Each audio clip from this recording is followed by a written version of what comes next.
नमस्कार, आप देख रहे हैं ICBN न्यूज़ चैनल। लगातार हम जनता की आवाज़ जन जन तक पहुंचाते रहते हैं। अभी हम पहुंचे हुए हैं लोजपा के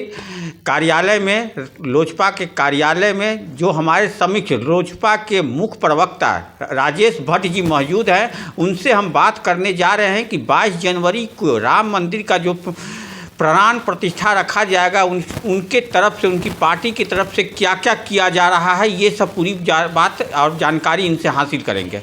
राजेश जी, देखिए, प्राण प्रतिष्ठा जो कार्यक्रम अयोध्या में हो रहा है, हम सबों के आराध्य रामलला भगवान का, वह अपने आप में एक ऐतिहासिक दिवस के रूप में है। 5.5 वर्षों की प्रतीक्षा के बाद श्री रामलला तंबू से अपने भवन की ओर जा रहे हैं।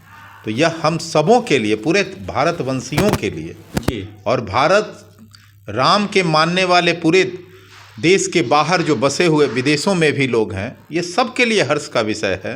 राम किसके नहीं हैं? राम सबके हैं, और बिना राम के का कोई नहीं। इसलिए राम के प्राण प्रतिष्ठा कार्यक्रम, श्री रामचंद्र जी का जो प्राण प्रतिष्ठा कार्यक्रम है, वो अपने आप में ही हम लोगों के लिए हर्ष का विषय है, और पूरा देश में हर्ष की लहर है।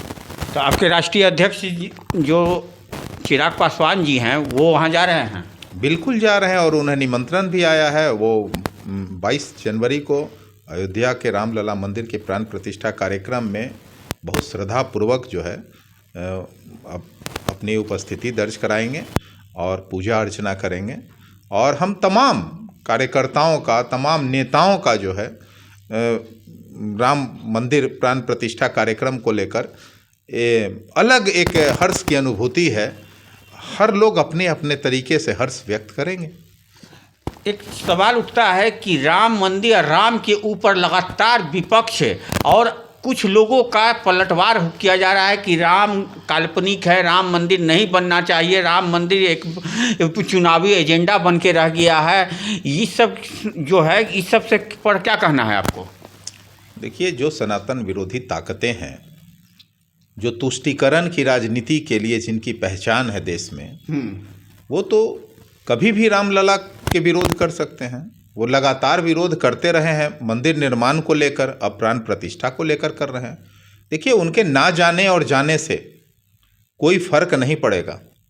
मैं दोबारा फिर कहना चाहता हूँ कि वो अपने जीवन में वो बताना चाहिए उनको मीडिया के सामने आकर कि क्या घर में रामलला की तस्वीर नहीं है, क्या रामलला की मूर्ति नहीं है, क्या वो पूजा पाठ से बिल्कुल बाहर हैं, क्या भगवान को नहीं मानते। देखिए, राजनीति के लिए कोई भी कदम उठा देना गैर जिम्मेदाराना और ख़ासकर धर्म की हानि करना, मैं समझता हूँ कि शास्त्र सम्मत भी है और कहीं ना कहीं धर्म सम्मत भी है। बिहार के एक मंत्री, बहुत फेमस मंत्री हैं, उनके सपने में भी राम जी आए थे। अब बोले कि ये लोग ज़बरदस्ती हमको राम मंदिर स्थापित करना चाहता है, लेकिन हम जाना नहीं चाहते हैं। इस पे आपका क्या कहना है? खासकर जो मथुरा और वृंदावन में की गलियों में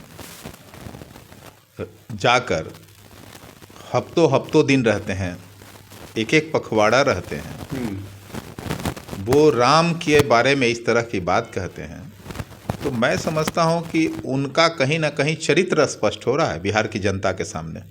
क्योंकि बिहार की जनता ने उन्हें बांसुरी बजाते हुए देखा है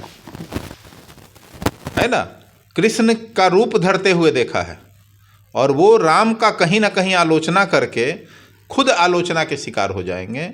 और एक बात बता दें, आज जो राम का नहीं होगा, पूरा देश उनका नहीं होगा। आखिर लगातार सनातन पे, राम पे, कृष्ण पे ही सवाल क्यों खड़ा किया जाता है? क्या ये एक चुनावी एजेंडा बन के रह गया है, या अपना एक मैनिफेस्टो बना लिए हैं विपक्ष वाले लोग? मैं तो कहता हूं कि राम पर बोल के देख लिए, सनातनियों का अपना जो है संयम भी देख लिए। यही किसी कुरान पे बोल के देख लें, मोहम्मद साहब पर बोलते क्यों नहीं है? अरे भाई, तुष्टीकरण की राजनीति के तेजस्वी यादव ने तो यहाँ तक कह दिया कि आराध्य की आलोचना करना और उनके बारे में इस तरह की बात करना कहीं ना कहीं बिल्कुल राजनीति से परे है।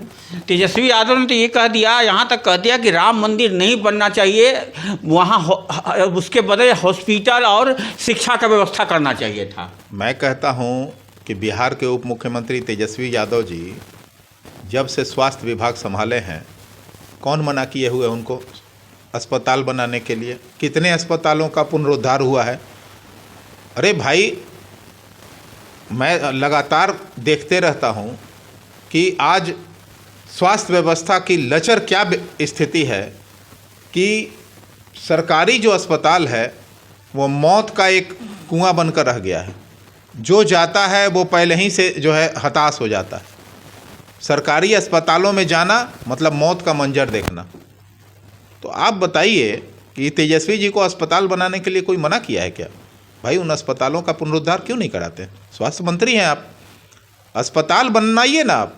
राम मंदिर तो कोई और बना रहा है, वो पूरे देश की जनता का आस्था का विषय है, और आस्था को आहत करना राजनीति के लिए कहीं से भी वाजिब नहीं है। अंत में एक छोटा सवाल है कि आने वाले समय में जो आकलन किया जा रहा है कि मुख्यमंत्री नीतीश कुमार जी हो सकता है कि कुछ दिनों में या कुछ सप्ताह के अंदर एनडीए में शामिल हो सकते हैं, क्या ये? अब तो यही बात है कि मुख्यमंत्री की विश्वसनीयता इतनी ही बची है कि कहीं कोई कुछ कहता नहीं है तब तक पूरे देश में अफवाह फैल जाता है। तो विश्वसनीयता क्या है आप समझ सकते हैं नीतीश कुमार जी की।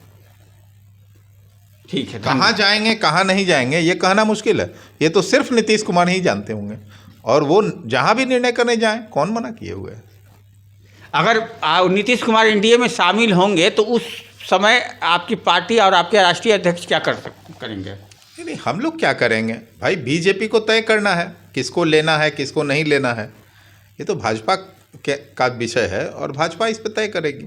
ठीक है, तो राजेश भट्ट जी थे हमारे सामने, जो मुख्य प्रवक्ता हैं एलजेपी के रामविलास जी के।